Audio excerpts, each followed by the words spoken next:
પાકિસ્તાનના army chief અસીમ મુનીરે તેમની અમેરિકા મુલાકાત દરમિયાન ભારતને પરમાણુ હુમલાની ધમકી આપી હતી। તેણે કહ્યું કે જો પાકિસ્તાનના અસ્તિત્વને જોખમમાં મૂકવામાં આવશે તો તે અડધી દુનિયાનો નાશ કરશે। સિંધુ જળ સંધિ પરના વિવાદ અને ભારત પાકિસ્તાન સંબંધોમાં તણાવ વચ્ચે આ નિવેદન આપ્યું છે।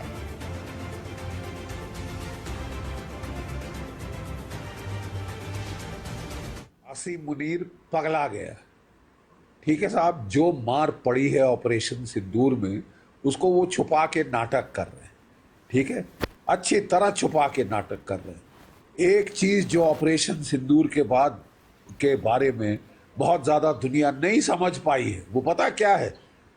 भारत ने थर्ड न्यूक्लियर एज शुरू की है। दो मॉडरेटली आर्म्ड न्यूक्लियर पावर्स अगर आपस में भिड़े, शरेआम लड़ाई हो, तो क्या रिजल्ट है ऑपरेशन सिंदूर का? हमारी इंटीग्रेटेड एयर डिफेंस की वजह से उसके मिसाइल, न्यूक्लियर आर्म्ड मिसाइल और नॉर्मल मिसाइल नहीं आ सकते भारत पे। 100% 3 फायर किए थे, 3 के 3 गिरा दिए। गुजरात फर्स्ट स्क्रीन पर बजर वागी चुक्યું છે। મોટા સમાચાર આપને આપીએ કે અમેરિકાની મુલાકાત દરમિયાન પાકિસ્તાન આર્મી ચીફ અસીમ મુનીરે જે ધમકી આપી તે અંગે હવે ભારતના વિદેશ મંત્રાલયની પ્રતિક્રિયા પણ સામે આવી ગઈ છે। વિદેશ મંત્રાલયે કહ્યું કે પરમાણુ ધમકી આપવાની પાકિસ્તાનની આદત જૂની છે। આંતરરાષ્ટ્રીય સમુદાય આ ટિપ્પણીઓમાં રહેલી બેજવાબદારી મુદ્દે નિષ્કર્ષ કાઢી શકે છે જે એવા દેશમાં પરમાણુ કમાન્ડ અને નિયંત્રણની અખંડિતતા પર શંકા મજબૂત કરે છે જ્યાં સૈન્ય આતંકવાદી જૂથો સામે સંકળાયેલું છે। આ ઉપરાંત વિદેશ મંત્રાલયે કહ્યું કે આ ટિપ્પણી મિત્ર દેશની ધરતી પરથી કરવામાં આવી છે, એ પણ દુઃખદ છે। વિદેશ મંત્રાલયે કહ્યું કે ભારતે પહેલાથી જ સ્પષ્ટ કર્યું છે કે પરમાણુ બ્લેકમેલ આગળ નહીં ઝૂકીએ, રાષ્ટ્રીય સુરક્ષા માટે તમામ આવશ્યક પગલાં લઈશું। તો વિદેશ મંત્રાલય દ્વારા પણ જણાવી દેવામાં આવ્યું છે કે પરમાણુ હુમલાની ધમકી આપવી એ પાકિસ્તાનની જૂની આદત છે અને આ વખતે પણ તેણે એ જ કર્યું છે। વિદેશ મંત્રાલયે કહ્યું કે પરમાણુ ધમકી આપવાની પાકિસ્તાનની આદત છે એ વર્ષો જૂની છે। આંતરરાષ્ટ્રીય સમુદાય આ ટિપ્પણીઓમાં રહેલી બેજવાબદારી મુદ્દે પણ નિષ્કર્ષ કાઢી શકે છે જે એવા દેશમાં પરમાણુ કમાન્ડ અને નિયંત્રણની અખંડિતતા પર પણ શંકા મજબૂત કરે છે જ્યાં સૈન્ય આતંકવાદી જૂથો સાથે સંકળાયેલું છે।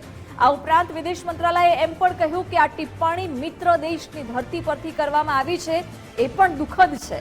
વિદેશ મંત્રાલયે કહ્યું કે ભારતે પહેલાથી જ સ્પષ્ટ કર્યું છે કે પરમાણુ બ્લેકમેલિંગ આગળ ક્યારેય ભારત નહીં ઝૂકે, રાષ્ટ્રીય સુરક્ષા માટે ભારત તમામ આવશ્યક પગલાં લેશે।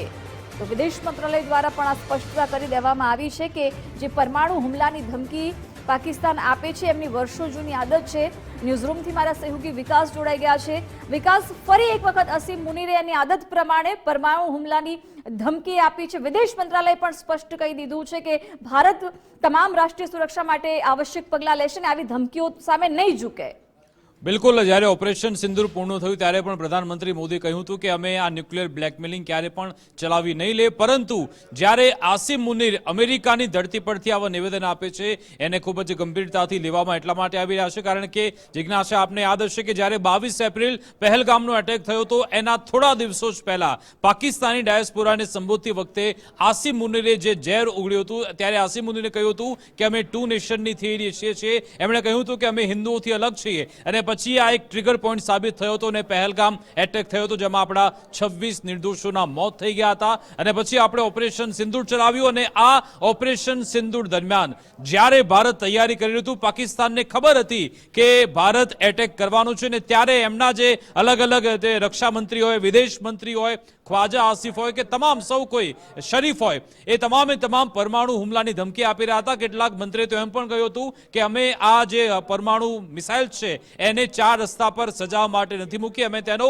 ઉપયોગ કરીશું। જો કે ભારતે એમના 9 એરબેઝને નિશાને બનાવ્યા, એના 9 એરબેઝ ઉડાવી દીધા, એમના જે હેંગર હતા એ પણ ઉડાવ્યા, આપણે 5 એમના ફાઇટર જેટ ઉડાવી દીધા। એ જ દર્શાવે છે કે ભારત એ પરમાણુ ધમકીથી ડરતું નથી, પરંતુ જ્યારે અમેરિકાની ધરતી પર આપણો મિત્ર દેશ છે અમેરિકા, એની ધરતી પરથી જ્યારે નિવેદન આપવામાં આવે છે એને પણ આજે ભારત સરકારે વખોડ્યું છે, વિદેશ મંત્રાલયે વખોડ્યું છે કારણ કે આસિમ મુનીર છેલ્લા 2 મહિનામાં બીજી વાર અમેરિકામાં ડિનર માટે પહોંચ્યા હતા। આ કાર્યક્રમ અમેરિકાના ફ્લોરિડામાં ટેમ્પામાં આયોજિત હતો, જ્યાં પાકિસ્તાનના જે મૂળ પાકિસ્તાની લોકો છે, અમેરિકામાં વસે છે, એમની સાથે સંવાદ સાધતા આસિમ મુનીરે એવી ગીદડ ભપકી આપી છે કે અમે તો રાહ જોઈ રહ્યા છીએ કે ક્યારે આ ડેમ બંધાય અને અમે 10 મિસાઇલો મોકલીને આ ડેમ તોડી પાડીશું. સાથે સાથે એમ પણ કહ્યું કે જો અમને ડરાવવાનો પ્રયત્ન થયો તો અમે તો ડૂબીશું, પરંતુ અડધું વિશ્વ પણ અમે તબાહ કરી નાખીશું, આવી ધમકી આપવામાં આવી છે. જો કે દુનિયા આખી જાણી ગઈ છે કે એમની મિસાઇલ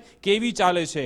પ્રધાનમંત્રી મોદીએ પણ પોતે કહ્યું હતું કે 1000 ડ્રોન અને મિસાઇલ ભારત પર મોકલવાનો પ્રયત્ન કર્યો હતો. જો કે આપણી સુરક્ષા પ્રણાલી એટલી મજબૂત છે કે એક પણ મિસાઇલ અહીંયા આવે નહીં, આપણે એને હવામાં જ તોડી પાડી હતી અને એને જડબાતોડ જવાબ આપવામાં આવ્યો હતો. પરંતુ પરમાણુ હુમલાની ધમકી જ્યારે અમેરિકાની ધરતી પરથી આપવામાં આવે છે અને એ સીધી રીતે જાણે કે અમેરિકાનું આને સમર્થન હોય એ સ્પષ્ટ રીતે દેખાઈ રહ્યું છે. જો કે ભારતે આજે ફરી એકવાર સ્પષ્ટ કર્યું કે પાકિસ્તાનના હાથમાં જો આ પરમાણુ હથિયાર છે તો એ બે જવાબદારી અહીંયા વલણ રહેશે અને સુરક્ષિત હાથોમાં આ નથી. એક નોન સ્ટેટ એક્ટર છે પાકિસ્તાન, એની પાસેથી આ પરમાણુ હથિયાર આપણે હવે લઈ લેવા જોઈએ, એ દિશામાં આગળ વધવું જરૂરી છે. બીજી જિજ્ઞાસા, બીજી મહત્વની બાબત એ પણ છે કે આ આસિમ મુનીરે મુકેશ અંબાણીનો પણ ઉલ્લેખ કર્યો હતો. ઓપરેશન સિંદૂર દરમિયાન સોશિયલ મીડિયામાં ઘણી બધી વાતો ત્યાં પાકિસ્તાનમાં પણ વહેતી થતી. જો કે આપણે ત્યાં પાકિસ્તાનના તમામ હેન્ડલ ત્યારે ઇનએક્ટિવ હતા, આપણને ખબર નથી, પરંતુ આનો ઉલ્લેખ આસિમ મુનીરે પોતે કર્યો છે.